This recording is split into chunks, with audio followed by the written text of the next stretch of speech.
Cleaning at livestock enterprises requires a special approach. But before that, I would like to ask you not to forget to subscribe and watch our other videos. Thank you for your understanding. What is the main problem with cleaning? Of course, this is the choice of the optimal cleaning scheme. Firstly, special disinfectants are required, which not only destroy the pathogenic microflora, but also prevent its reappearance. That is why conventional cleaning products do not help too well. A much better choice would be preparations based on probiotic microorganisms, which are not yet widely used, but have already proven their usefulness and effectiveness. Secondly, it is necessary to prevent the possibility of animal diseases. For example, for cows, one of the most common diseases is mastitis.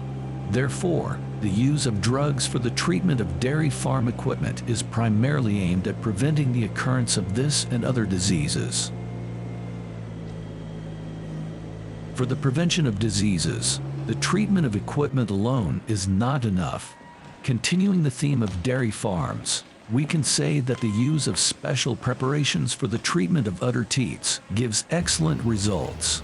This can not only effectively treat mastitis and other diseases, but also reduce the incidence of these diseases. Thirdly, it is required to remove all unnecessary biotic and biological formations, for example, milkstone on milking systems, since they will interfere with the normal functioning of the equipment. If you were interested in watching this video, write in the comments about it and give it a thumbs up. Do not forget to write about topics that you would be interested in seeing. I read every comment you leave.